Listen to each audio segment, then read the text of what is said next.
Wow, the 1960s to 1970, that's pretty, because I started out to 1960 at 2 years old. So I was what, 10 years old at 1970? So I, uh, I was born on 6/19, 1958. That's June 19, 1958 is when I was born. My mother and dad, my dad was born in 1920. He is a WW2 vet, and he started out as a truck driver when I was younger like that. But then he went to he was a he's just a factory rat. He's a burr grinder on gears, for the big rigs. Um, Back when he was alive, before 1976, when he died. He died on April the 3rd, 1976. He was going to turn 56 shortly after that. But then my mother, she was born. She was born in 1927. 1927. And I guess she was pretty good with the drums. And she said she was really, really good in the drums, and she could play the drums. Because I asked her one time, she started beating the beat on on a bucket, and I'm going, wow, my mother can play the drums, wow. And I heard her play the piano. Man, she's really good in piano. I mean, she'd play a song, and she'd stop, and the neighbors would hear it, and they'd come over and say, "Why'd you stop? Come on, let's hear you play some more." And she'd play at the fair. When the fair came to town, she'd play at the fair. She was really good on the piano, really good. And then she's really good in crocheting, making afghans and stuff like that. She's really great in that stuff. She's great. That's my mother, and she was born 1927. And yeah, she had me, June 19, 1958, and she thought it was special, so she added two N's to my name. So my name is D-A-N-N, Dan only, no Daniel, no none of this. And I went through all that shit in school. They say, oh, only put one N on your name. No, there's movie people in Hollywood that have two N's too. So it's not that unusual. So my name is D-A-N-N, and the reason my middle name is J is because they thought I was going to be a girl. And they were going to name me after my mother, which is Julianne. Her name was Julier. So they're going to name me after her, Julie. So instead of putting Julie there, they put J there. And that's the reason. That's the reason why I'm Dan J. A lot of people call me Danny J. But this is the 1960s to 1970. So, these 70s, at the end of the 70s, video games started coming around. Went around 1974, I think. I think Pong came out in 1974 or 3. 74, I think. But Pong, and I was hooked from that point on. I was hooked before that because they had like arcade games with Pong on it. I saw that, I said, wow. The first video game system I had was the Odyssey, not the Odyssey 2, but the Odyssey. And that was just a light on the screen with screen overlays without any sound, had no sound. And that system I don't even want. I sold that for like $10, I think. Had big old cords on it and little big controllers, and just the car you put in there. But that's not a video game. And then they came out with the Atari 2600. Yeah, with interchangeable cartridges. See, like this. See, cartridges like that. See, Atari 2600. That was the Master Daddy. And I heard that Steve Jobs, who did the iPhone of Apple, he had something to do with the Atari Pong that came out. But Steve Jobs was a genius. He was a genius. And that's what I read. I read that he died from a very curable cancer because he decided not to do treatment and do something else, and so he died. So he was a genius, but he's kind of stupid on that point because he couldn't have been saved.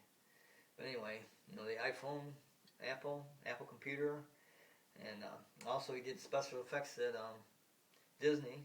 He was the special effects man at Disney, and many other things. He did so many things, man. He's like a Thomas Edison. He's like a Thomas Edison of the you know of today's day. But anyway, that's 1960s, and and then I think the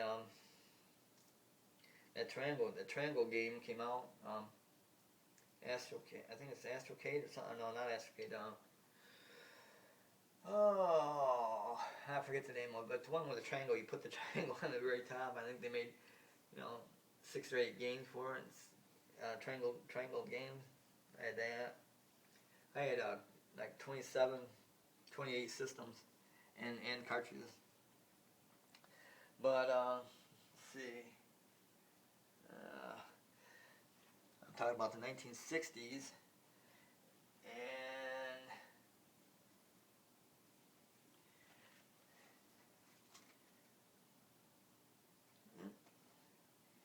this is 1970. Okay, that's 1970.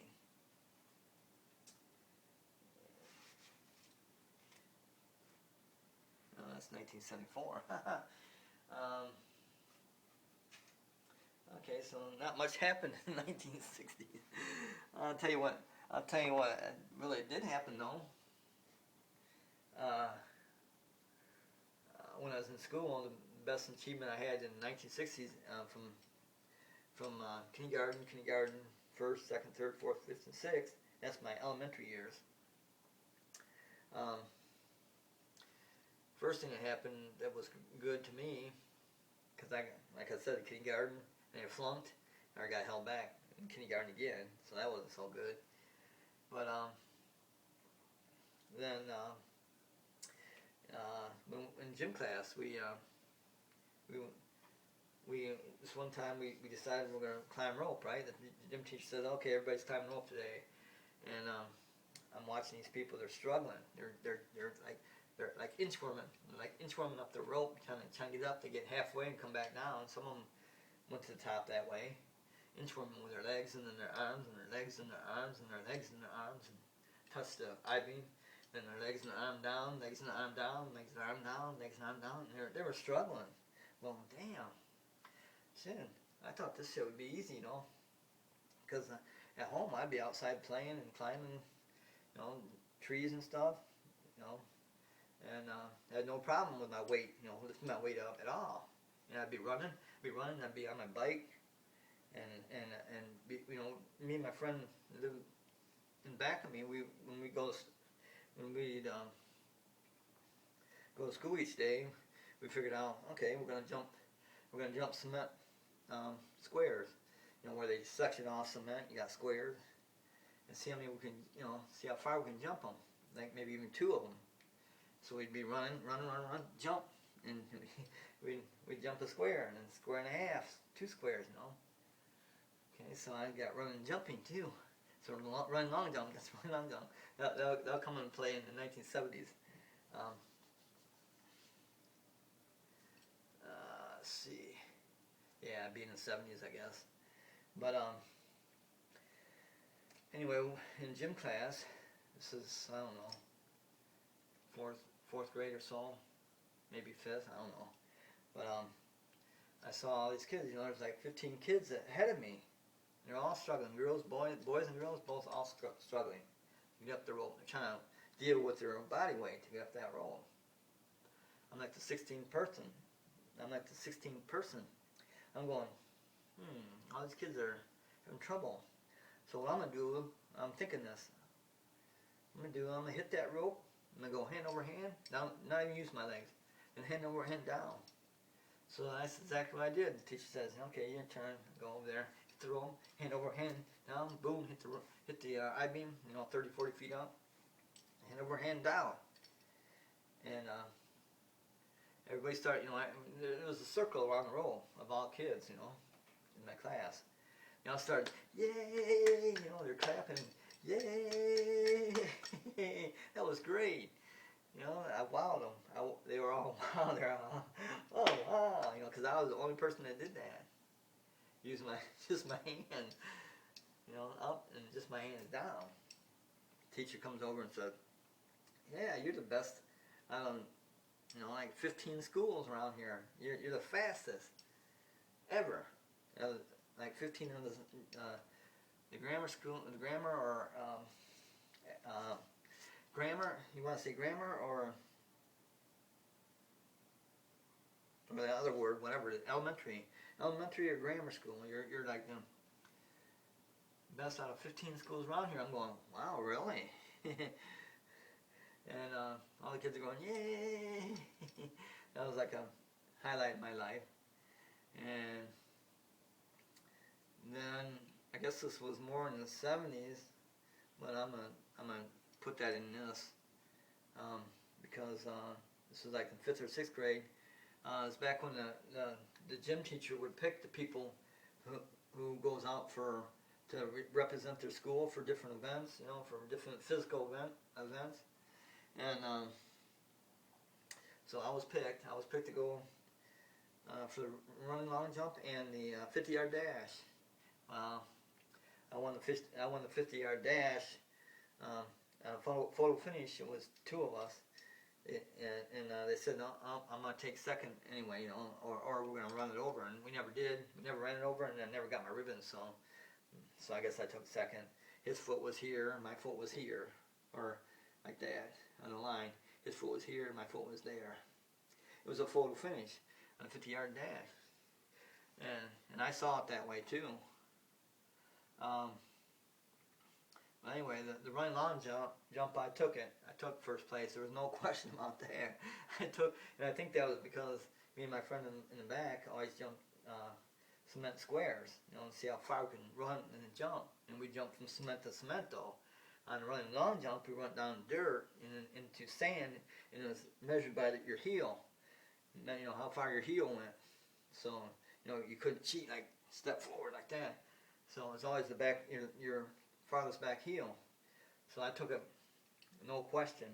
I took first place in running long jump in the 5th or 6th grade when I represented my school. This one right here is County Fair. That one right there is County Fair in the 70s. I'll tell you about those when I talk about the 70s. This is May 19th, 1970, so that's kind of from 1960 to 1970. It says 10 foot, 10 and a half inches, so about 10 foot 11 inches, almost 11 feet. I jumped almost 11 feet with a running long jump. See, right there. There's my purple first place ribbon. That's 5th or 6th grade, right there. Right there is what it tells you. I don't know if you can see that or not, but it's 10 foot, 10 and a half inches. Took first place, and I'll talk about my dogs when I'm after in the 70s, and my graduation in the 70s. Okay, so this is from 1960 to 1970. So that's about it. And I had a couple good friends. One was I had probably 6 or 7 good friends actually in the neighborhood, and they kind of left the neighborhood and then lost track of them. And one friend I met from school. The other friend I had, my 2 closest friends was one I met from school, and then one that lived right behind me. And we always played together, and we always went to school together and stuff like that. So, and that's the one I ran. We were running, jumping cement squares, and that was my best friend. Then he moved away when I got into junior high school, and then the other friend, we met. We kind of liked each other. We wanted to see who could put who down, right, down the ground. So I was taking judo at the time, so he didn't have no chance. So I took him down, got around his neck like this, took him down to the ground and held him there and said, "Okay, you win." And that's how I became friends with him. And later on in high school, he became the state champion wrestler. And he was all sports freak, baseball, football, and you know, whenever the season was, he was at, and I wasn't really into that. So um, at the end of my elementary school years, I kind of, you know, lost track of him. And but when he got in high school, but he kind of cheated in that though, because he was keeping his weight, so he's like the lowest weight you can be, you know, because he's about the same size as me, maybe a little taller. But he would watch his weight, so he'd stay down low, because he knew if he went weight higher, he'd lose. He had a big chance of losing. So he, you know, he like, I guess if you know, he'd keep his weight down, you know, not eat and stuff like that, keep his weight down. So you know, he won like flyweight, state champion flyweight. Oh, that's also my brother. My brother was also a wrestler in school. The one that plays guitar and musical instruments and black belt in judo, black belt in karate, and professional fisherman, professional tie, you know, tire. You know, he ties flies for fishing and he sells them on eBay. And that guy, he was also he graduated in 1969, but he was also a wrestler in school. I don't know how well he did or not, but he was a jock. He was like a jock, but he's like the smartest person in my family and a physical person like I am. I'm physical, but anyway, because I took karate. I took karate, the same karate he did, Okinawan karate, um, Wei Ru karate or Kung Fu karate. I took Kung Fu karate for 2 years, so I know what I'm doing. I know I can defend myself. But today is 8/4/2015.